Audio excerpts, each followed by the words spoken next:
Well, it's Thursday, and you all know what that means. As you know, once again, we have Ring of Honor, of course. As you probably remember, AEW were in Australia recently, and they had of course, an Australian show featuring talent from that vicinity, which is awesome. We're also going to see Robbie Eagles, many of you know him as the Sniper of the Sky, taking on, I believe, Sean Dean, which is going to be a lot of fun. Mina Shirakawa takes on Charlie Evans, and plenty other matches as well. And then we move on with TNA. As you probably know, a lot of things are taking place.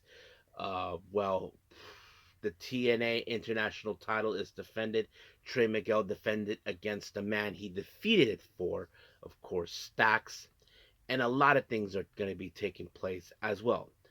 And as always, we'll wrap up our episode as usual with some news updates to give you guys updates on what's been happening in the world of wrestling, such as what events the promotions are throwing out, who's booked, what matches are set, including developments that are happening in the world of wrestling as we speak. So, let's get ready for another episode of the Deleted Wrestle Zone.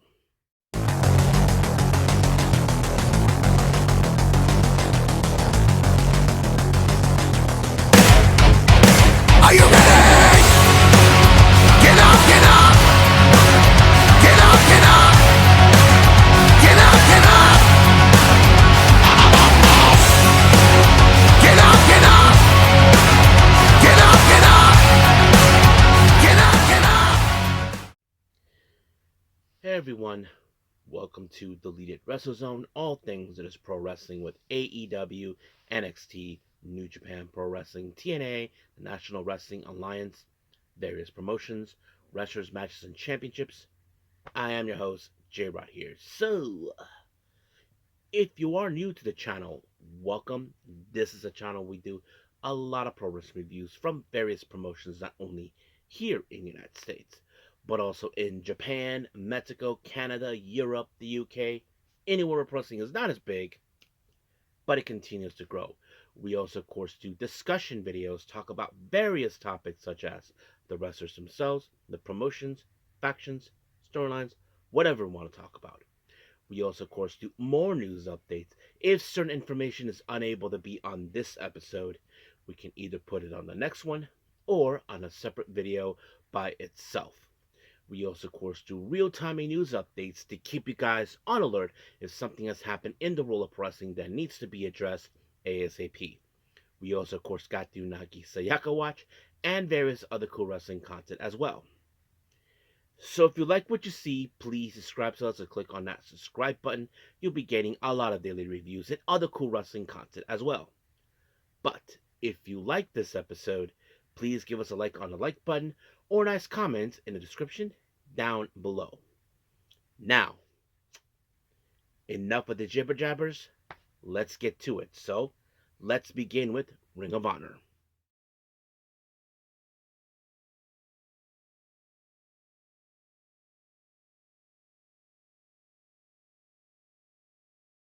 Ring of Honor. As you all know, they were in Australia recently for AEW Grand Slam, which obviously would make sense. Now, we opened up, of course, with Zeta Steel taking on Johnny Robbie. Many of you have seen her before. I believe she is the current West Coast Pro Women's Champion, but you probably didn't see that belt anyway. But yes. But obviously, because of this match, you would have assumed that this match ends with Zeta Steel because we have yet to see more of her potential, not since she first got signed, and not to mention being joining Skyflight under the recommendation of Layla Gray. And she's very impressive. I mean, she's shown a lot, and she threw in that very amazing heel kick that took Johnny Robbie out, and just like that, 1, 2, 3, picked up the next one. Now, our next match, we have an interesting one. We have TMDK. We're talking about Che Cabrera, Bad Dude Tito, and Shane Hayes. Now, I know some of you remember I mentioned Shane Hayes was a free agent, so it's still unclear on that. And some of you may know that Che and Tito are members of TMDK, even though they're not native Australians, because that's what the faction was about. They're all about being, of course, Australian, but they decided to change the dynamic. Decided, oh, you guys are welcome because you fit in the same perspective or you got good some recommendations. But their opponents, they're facing a team that's been well recognized, Skyflight, consistent of Scorpio Sky and of course Dante and Darius Martin, together known as Top Flight. And we all know how killer amazing the trios are. And of course, obviously, we know that Skyflight are aiming possibly for the Ring of Honor six-man tag team titles, and that's exactly what they're aiming for. But we did see some great teamwork with Skyflight, despite that we know TMDK can work together. But it was in fact Scorpio Sky with a cutter onto Tito, and just like that, 1, 2, 3, it was over.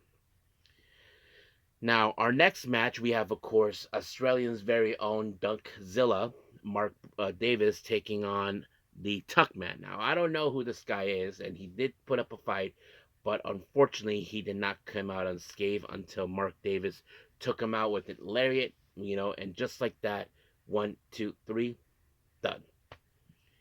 Now, our next match, we have the Sisters of Sin, consistent of Julia Hart and what's her name? Oh yeah, and Sky Blue. They take on Frankie B and Asia. I heard of that name before, but yes. But obviously, we all know, much like we saw with Zeta Steel and Mark Davis, they were going to pick up the win, and that's exactly what they did. We did see a slingshot by Julia Hart by Sky Blue onto Aisha, but it was in fact Julia Hart who was the legal person that made the pinfall, and just like that, 1, 2, 3, Sisters of Sins picked up the win. Now we mentioned about six-man tag team titles were like Skyflight. Well, of course we know these guys have been racking up wins. We're talking about the Outrunners and Dalton Castle. They take on Will Kitties, Sam, and Ryan Osborne. But obviously, we all know that the Outrunners and Dalton Castle were going to pick up the win because that's exactly what happened. We did see, of course, Castle picked up the pinfall onto Cadis, and just like that, 1, 2, 3, done. Next up, we had Charlie Evans. Many of you may have seen her. She made appearances in promotions like GCW and a few others. She takes on Mina Shirakawa. And of course, everybody knows that Mina Shirakawa is well recognized throughout the world for what she does, and Charlie is a native of Australia. But it was Mina that picked up the win when she applied the glamorous driver, and just like that, 1, 2, 3, done. Our main event, we have, of course, the Captain Sean Dean taking on the Sniper of the Sky. Bam! Of course, Robbie Eagles. Now, of course, many would assume Sean Dean would have picked up the win since he is the homegrown in Ring of Honor. But however, Robbie Eagles has a much bigger name because he has been well recognized in New Japan, and he's one of the most popular wrestlers coming out of Australia. And he put up a hell of a fight until, of course, Robbie Eagle put him in the Ron Miller special, which is one of his submission moves. And just like that, the captain had no choice but to tap out. And just like that, it was over. So it was a pretty good show. So I can't wait to see what's going to happen next week. But until then, let's move on to our last review, and that is, I believe, TNA.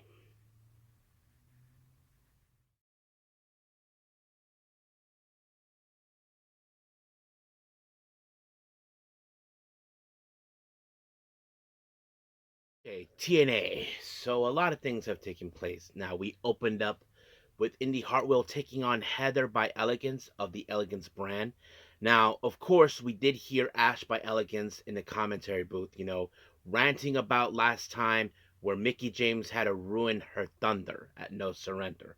And of course, she is not happy with her moment was taken away. But of course, in this match, we know that Chihuahua, Mr. Elegance, and M were going to get involved.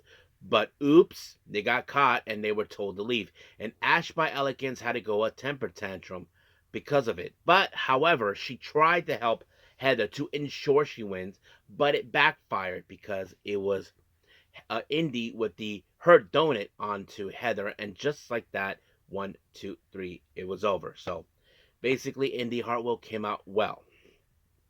Now, Steve Macklin, as you know, was making his way to try to make his peace and whatever. But of course, one of his closest friends, Tom Hannify, wanted to talk to him. Tell him, look, You can't come in. You know the rules. But he did stated that he will try to get management to try to talk to him. And of course, and that's exactly. But the real question is, will management respond to what he needs to say? Well, that's a very good question. Now, Mike Santana, as you know, made his way to the ring and talk about Steve Maclin. As you all know, recently, not too long ago, Steve Maclin just beat the crap out of him and all this other stuff. So he had his mind over that. And then he called out Leon Slater, for obvious reasons. One, we know that Leon Slater, since the X Division Championship is in play. Now, two things he wanted to talk to him about, and of course, if you guys remember, he did team up with them in No Surrender, and he had his back. But of course, there's one thing that people are still a little concerned, or maybe so, is the option C, which is one of those things where if he decides to go for the TNA World Title, that's something we are going to do. And then, of course, but Leon Slater was not worried about that. He's only happy because of one thing. Like, he doesn't need, of course, in my opinion, to cash in option C, because if he beats wrestlers who are former TNA world champions, that means something to him. And one of them is, in fact, Nick Menace, which he takes great pride knowing I defeated him. I defeated a world champion. I mean, I could do that to anybody. But of course, Nick Menace was not going to take that kindly, neither was his brother. He is Nick Menace's brother. The end. So basically that. And of course, they say, "How about you two team up and take us on?" So people wanted to see that match, but of course, we had the party pooper. The one who's really rational is Daria Ray. So she decided it's not going to happen. So that's what I said. Now, the system, as you know, has some things going on in their minds. Moose, they think that Moose has no chance in hell to defeat the system. Now, remember, Moose did ask Mike Santana, of course, how that he defeated them, because he's the guy who did it. And of course, Mike Santana, I'm sure he might have shared some insight exactly what he needs to do. But of course, there's one thing that the system want is, of course, the gold. Amongst them is the TNA World Title and the TNA World Tag Team belts. Now, Daria Ray was on the phone saying that they're going to set up the match between the Menace brothers against Leon Slater and Mike Santana. But however, she was approached by Frankie Kazarian, the former TNA World Champion, telling him that he wants to be in the commentary for that particular match. And of course, Daria said, yeah. But we all know exactly what Frankie wants to do. He wants his shot of the TNA World Title again. So basically, we all know Mike Santana has 3 targets on his back. So we'll see how that goes. Now, of course, we all know about Ariana Grace winning the TNA Knockouts World Title. She confessed that she played her own father, which, of course, was disgusting and very uncalled for. And, of course, that goofball idiot Stax was involved, like laughing about it. But, however, we jumped into the TNA International title. It was a title that Stax had lost to Trey Miguel.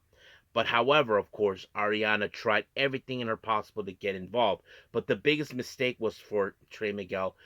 For Stax is getting in the face of Carlos Silva. Remember, guys like Stax believe the NXT are nothing but, TNA are nothing but cancer that needs to be plucked away. But it's not going to go that well. But however, Trey Miguel was able to defeat Stax when he applied, of course, the lightning spiral. And just like that, 1, 2, 3, it was done. Now, once again, Eric Young continues with his message to cleanse of TNA of its puppets and corporate stooges and all that stuff. So we'll see how things roll from there. Now, Tessa Blanchard ends up in a match against Jody Threat. As you know, Tessa feels that it was her who should have won that battle royale for a shot of the TNA Knockouts World Title, but it was Jody who won. And the match ended in no DQ thanks to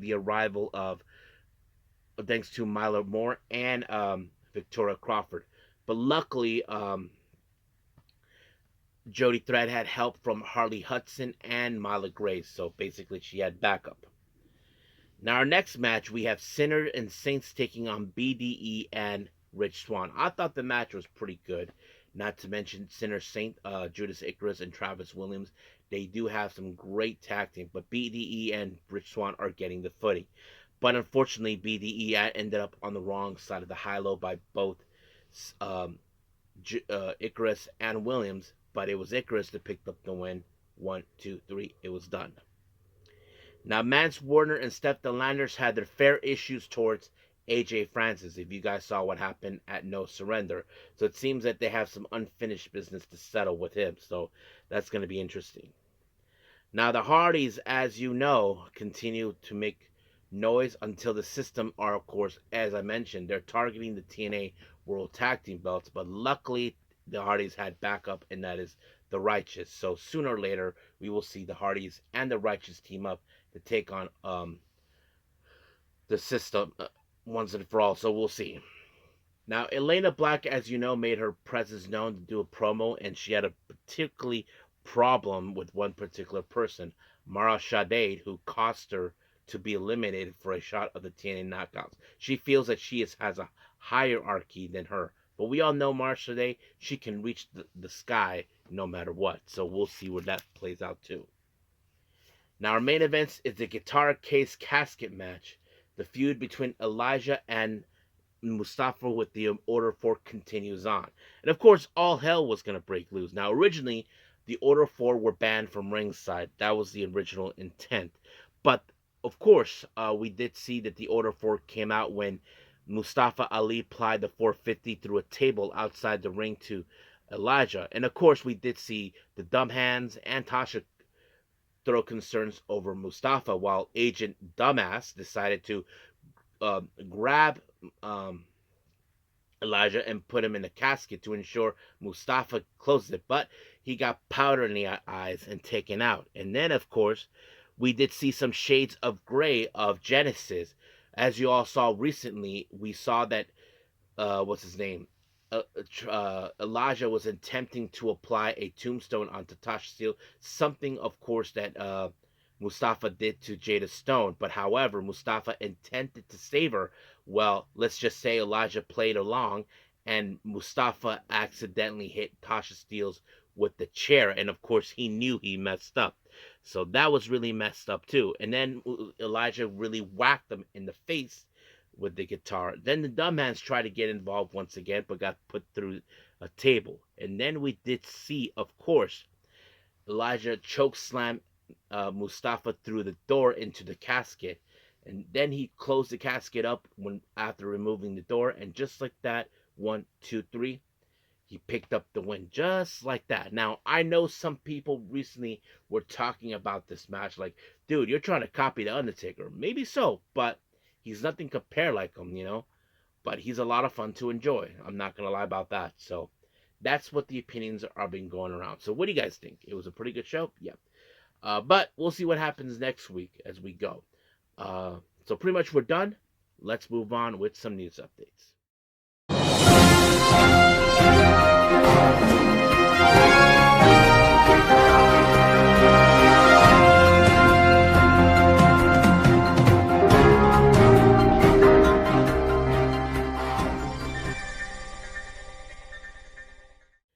Alright, so welcome to our news update. So let's begin, as always, with some upcoming events, starting with GCW's updates. Now, as you know, on the 27th of February of this month, they will be heading to Rochester for What's My Name. They just announced we have The Blade taking on Jimmy Effin Lloyd. So that's going to be one heck of a match. And then, of course, on the 28th, the following day, they make their way to Hartford, Connecticut for Baller Breakin', and it will feature Teriyaki versus Dustin Waller. And then finally, as you know, they'll be doing a 2-day show in Atlantic City. The first one is, of course, the one that they're going to do on night one is Ashes to Ashes on the 14th of March. They announced, what's his name? Blake Christian will be making his return. Now, remember, guys, before going to WWE, then, of course, AEW, he used to make appearances in GCW, so he'll be making his presence known there soon. Now, of course, we have the WXW, the German promotion, with their upcoming annual tournament, the 16 karat gold through the 6th through the 8th of March. They just announced another first round match has been announced. We have, of course, the King of Strange Style. Arias will be making his appearance, and he'll be facing a guy named Peter Tihanji. I don't know who he is, but yes, he'll be there. Now, more Ring of Honor talent are being named for the upcoming collaboration with Maple Leaf Pro Wrestling, the Global Wars Canada, on the 27th of March. Amongst them is former Ring of Honor World Champion, World Television Champion Jay Lethal will be making his way. Now, another name has been mentioned for the upcoming New Japan show in Las Vegas, Def Vegas Invitacional, that will take place on the 16th. They just announced Rina Yamashita will be making her presence known too. Now, the collaboration with Italian promotion SAJ and Tokyo Pro Wrestling continues. As you know, this will happen on April 26th, and they just announced another female wrestler named Irene will be making her place. I don't know who she is, but I'm going to presume that she is Italian native. If I do have any Italian subscribers, just let me know. But yeah, now moving on to some developments. Now, Fightful Select confirmed now that Kenny Omega, as you know, some people have been questioning why couldn't he have his match with Swerve at Revolution. Well, according to what they discovered, Kenny couldn't do it due to the schedule conflict. Now, they never specified what, but that was the main reason why they had the match this past Wednesday, so it makes sense. Now, Yota Tsuji said that he will announce his opponent who he will face in Mexico for the IWGP World Heavyweight title. So this is something he's done. Now remember, guys, for those who don't know this, Yota Tsuji, during his excursion, he actually went to CML before returning to New Japan. So it's awesome to hear that he's going to do that. Now, many of you know this person, Miranda Alize. Fightful Selects reports that she was at the WWE tryout. So we know that there's been names, and Miranda Alize, I wouldn't be surprised if she was amongst them. So we'll see about that. And then finally, many know Josh Matthews, who used to be a former wrestler, then a backstage interviewer, commentator in TNA, and of course the real life husband of Madison Rayne. He just told Red Sea Observer that he has fallen in love with wrestling again, all thanks to AEW. So that is pretty cool to hear from him. You know, I mean, some wrestlers, guys who used to be part of wrestling, they just lost their love for it until it brought back. So it's good to hear that he's falling in love again with wrestling again, thanks to AEW. So I think that's pretty much it. So let's call it a day. Well, I hope everybody enjoys this episode coming up. Well, I haven't decided yet what I'm going to do, but I'm going to try to finish off and catch up with Marty Gold and All Japan and whatever I can as soon as possible so I can do the special episodes on that. But for the next episode, I'm not 100% sure yet, but we'll see how things will go. So that's how I'm going to leave it as of for now. But until then, I will see you guys in the next DWZ time, same DWZ channel. I'm as bid all of you adieu. So, goodbye, and have a nice day. Bang.